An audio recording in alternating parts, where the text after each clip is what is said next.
Waaqayyo bakka haala jirtan hundumaatti isiniif haa ta'u akkam jirtu nagaa keessanii gooftaadhaaf galanna ta'u ganama kanatuman karaa deemu waa'ee Oromoo kana yaadaa ture. Dhugaa dubbachuu fi maaliif yoonaan jettan wantoota baay'eetu nama yaachisa. Fakkeenyaaf yoo fudhattan ilaaltan kan keenya wal kabajuun hin jiru. Wal nyaachuu duwwaa, wal irratti ka'uu, wal balleessuu, wal dhabamsiisuu. Kun immoo gamtokkee duwwaadhaan miti, gama siyaasaa duwwaadhaan miti. Siyaasa keessattis akkuma beektan wal cabsuu, wal balleessuutu jira. Mana amantaa keessallee galee jira amma jechuudha. Yoo ilaaltanii jiraattan mana amantaa keessatti wal irratti ka'uu, wal balleessuu, maqaa walii balleessuu, waa kudhan gaarii yoo hojjettee, waa kudhan hojjettee achi keessaa tokko gaarii yoo ta'e, tokko mudaa yoo qabaate, inni sagalee inni gaarii qabu sun ta'u sun hin hafa jechuudha. Isa tokkittii sana tokko ba'ee addunyaa goola. Gama qabeenyaatiin illee yoo ilaaltanii namni keenya yoo qabeenya horate ka'ee biizinesii guddaa yoo hojjete, maqaa gaarii yoo qabaate, beekamtii wayii yoo qabaate, kontiraaktara ta'ee piroojeektii gurguddaa yoo fudhatee hojjete irratti duulu. Orma miti kan irratti duulu, numatu wal irratti duula jalqaba. Akkas godhee jennee maqaa isaa balleessinaa, ormi akka gara isaa ilaalu goona, orma akka irratti duulu goona jechuudha. Kanneen kana fakkeenyaaf yoon dubbadhe iyyuu kanan irraa dubbachuu barbaade viidiyoo bal'aa fi barumsa bal'aadhaan tarii yeroo biraan hin deebi'a jedhee yaada. Dhimma yeroo ammaa kana akka keessumaa amantaa warra Pirootestaantii hordofnu biratti baay'ee beekamaa ta'e waa'ee namicha mucaa dhukkubfatee mana waldaa araaraa dhaqee achitti kadhatamee fi deebi'ee fayyate. Amma gaa kanaanitu raajii masarata irratti duulaa jiru amma yeroo ammaa kana jechuudha. Tiiktookiin baay'ee ho'ee jira. Fooloowerii hedduun dabalaa jira. Laayikii, sheerii, koppii linkii hedduu dabalaa jira. Bakka gabaan tiiktookiidha baay'ee amma ol ka'ee jira sababii kanaatiifi.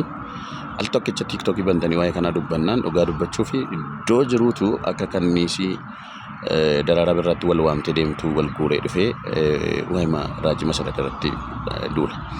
Anillee raajii masaratiidhaaf falmuudhaaf miti, nama dhuunfaadhaaf falmuudhaaf otoo hin taane dhugaa dubbii Waaqayyo akka hubattan barbaadeeti. Viidiyoo kanan dubbachuu barbaade jechuudha. Malee inni ofiisaatii yoo barbaade falmatu yookiin immoo Waaqayyo isaaf falmu garuu akka nama tokkootti, akka nama Oromoo tokkootti, akka nama wangeela lallabu tokkoottis yaa saba keenya teenyee of ilaaluu danda'utu nurra jiraata. Gara sammuutti deebi'uu danda'utu nurra jiraata. Tiiktookii kana edas deengeddas nan ilaalan turenna warri kana qindeessitee teessee dubbattu baay'een ishee warra qursii galateeffattee midhaan nyaachuu hin beeknedha. Dhugaan isiniin jedha. Tokko nan yaadadha edda maal jedha ani wangeela dheeraa danda'e taa'een dhaggeeffadhu jedha. Garuu immoo eenyuun qeeqaa jira isa ji'a lama torbee sadii tsoomsaalotii galee kadhatee hafuura Waaqayyoo wajjiniin wal argee hafuurri qulqulluun jireenya isaa dhuunfatee dubbiin sagalee Waaqayyoo jireenya isaa keessatti hojjetee ofirraa hafeellee warra kaaniif nama fayyina ta'etu immoo qeeqa taa'e jechuudha. Warra mataa caberee kana mataan ishee warra irratti daraaree caatiin macheessee jireenya biyya lafaa quuftee tiiktookii ishee guddifachuuf jecha nama aarsaa kaffalee hojii wangeelaa hojjetu irratti nama kamiin haa ta'u. I'm not talking about Prophet Masaratii duwwaa utuu dubbachaa jiruutu hin taane nama kamirratti iyyuu yeroo isheen dubbattu na aarsa dhugaa dubbachuuf jechuudha. Ofii koo jilgeenfatanii yaa Waaqayyo nagaadhaan na washii jedhaniillee ka'uu hin beekanii bar. Galateeffataniillee nyaachuu hin beekanii bar. Inna tiiktookii banattee namoota irratti gadi voomiit godhaa oolti. Kanaafi dhaabbannee ilaaluun gaarii ta'a yaada jedhu gorsa jedhuun qabaan. Namoonni tokko immoo argeera wangeela beenna jedhanii beekamtiin isaanii kenname hojii hafuura qulqulluutiin warri morman jiru. Hojii hafuura qulqulluutiin namoonni morman jiru. Hojii Waaqayyootiin warri morman teoloojii baradheeraa ana duwwaatu beekaadha. Xiqsii 100 meeqa lakkaa'aa raajiin hin jiru siin jedha. Ofiisaatii ivaanjelistii jedhee waama. Kanaafuu ivaanjelizimii fi ivaanjelistiin jira. Profeetiin immoo hin jiru. Apoosteliin hin jiru. Paastariin hin jiru. Kanaafi namoota akkasiirraallee of eeggachuun baay'ee barbaachisaa ta'aa jira jechuudha. Namni kadhatamee fi deebi'ee du'uu danda'a, du'uu danda'a. Raajii masarati illee mucaa Ameerikaadhaa dhufee kadhatamee fi oksijiinii ofirraa buqqisee sanaaf kadhate. Iskaasiin ikkoo Waaqayyotu ofiisaatii deebisee fayyisee bara. Isa du'ee deebisee fayyisee ofuma isaatii jechuudha. Waaqayyotu kallattiidhaan iskaasiin isaa du'uudhaaf ka'ee du'itti murtaa'ee deebisee umurii isaa dheeressee gargaaree fayyisee deebi'ee du'e Hisqiyaas.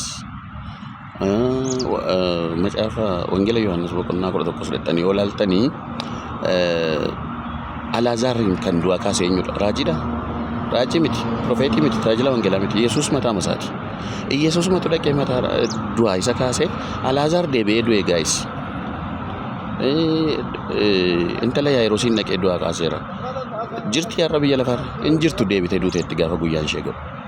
Namichi intiniidhaan yookiin maqaan isaa oksijiinii ofirraa buqqise kun Ameerikaatti hin dadhabame dhukkubee koo jedheetu gara kana dhufe. Namichi kun hin kadhateef.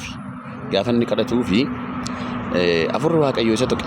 Sa'aatii sanatti namni oksijiinii ofirraa buqqisee baay'isawee daqiiqa burraaquu miti, utaaluu miti, olii gad deemuu miti, namni oksijiiniidhaan arganuu hin dandeenye socho'uu hin danda'u. Daqiiqaa tokko sekondii tokko iyyuu turuu hin danda'u. Namni kun garuu mana keessatti burraaquu argineera. Kun harka Waaqayyooti yeroo sanatti tuqeera. Namni kun garuu deebi'eetu du'eera. Tokkoffaa yookiin guyyaan du'a nama kanaa waamamuu nama kanaa maaltu beeka walirra bu'uu danda'a. Wanti beeknu hin jiru hojii Waaqayyooti waan ta'eef. Lammaffaa immoo dhukkufataan tokko fayyuudhaaf waan gurguddaa sadan arfan tokko beekutu nurra jiraata obboloota tokko. Macaafa qulqulluu yoo qoranne fayyuun kan danda'amu tokkoffaa qophaa'ummaa laphee keetiiti. Amantii qabaachuu keeti tokko. Lammaffaa guyyaan fayyina kee yeroo sanatti immediately fayyuun kee jaalala Waaqayyoo ta'uu isaati. Sadaffaa inni guddaan amantii qabaachuu keeti. Amantii kee inni sii kadhatu sun amantii kennaa qabaachuu danda'a garuu amantiin kee baay'ee murteessaadha. Arfaffaa irratti kennaa fayyisuu qabaachuu nama namaa kadhatu sanaati. Kun arfan walitti ida'ameetu fayyina guutuu ta'a jechuudha.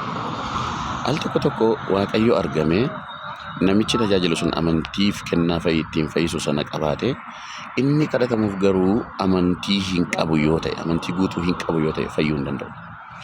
Yeroodhaaf fayyuu danda'a, yeroodhaaf socho'uu danda'a, booda garuu galee manatti daqiiqaa muraasa booda waa'ee oksijiinii sarraa buqqa'ee yaadata yoo ta'e, waa'ee wiilcharii gatee dhiisee deemee yaadata yoo ta'e dhugaa dubbachuuf gara sanatti deebi'a jechuudha. Amantii sana keessaa gaafa immediately akka ba'uun namni kun dhibee sanaaf deebi'ee saaxilama yookiin seexanni deebi'ee isa argata jechuudha. Kanallee beekuu danda'utu nurra jiraata. Silazii namni tajaajilu namni nama dhukkubsate tokkoof kadhatee fayyisu manatti galee sana eegu. Duukaa bu'ee sana hordofu. Sammuu isaa keessa taa'ee akkas godhii akkatti yaadiintiin hin jedhu. Abbaatu of mara jedhee boofti. Gooftaa Yesuus Kiristoos tajaajila biyya lafaarratti deddeebi'ee tajaajila hunda isaa ilaala. Nama waggaa 38 dhukkubfateen ati akkamittiin maal akkan sii godhu barbaadatiin jette. Nama jaamaa karaarra ciisee kadhatuuni ati maal akkan sii godhu hin barbaaddaa jettee hin gaafattan akka namaatti. Maaliif fayyuun isaa namni kun jaamummaa isaatti akka fayyu beekamaadha waan ta'eef jechuudha. Pilaas dammoo namni kun waggaa hedduu dhukkubfatee akka fayyu akka barbaadu beekna nu akka namaatti. Gooftaa Yesuus Kiristoos garuu immediately ani Waaqayyoodha waan ta'eef waggaa 38 dhukkubfatteerta kan Israa'el kee baattadhu sokkittiin hin jenne. Jaamaadha ati karaarra jirta fayyi argisiifa banamuttiin maal akkan sii godhu barbaaddattiin jedhe. Kun maal nutti agarsiisa?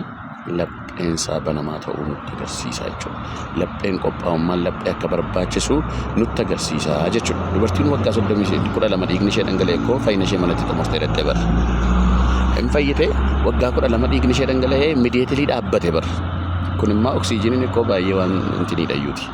Namni kun tarii yaala biraadhaan sarjarii biraadhaan illee yaalamuu danda'a. Garuu isheen kun dhiigni ishee immediatelytu dhangala'aa jiru dhaabbate bara. Laphee isheetu banamaadha. Fayyina baafatte Kiristoosiin keessaa amantii ishee irraa kan ka'e.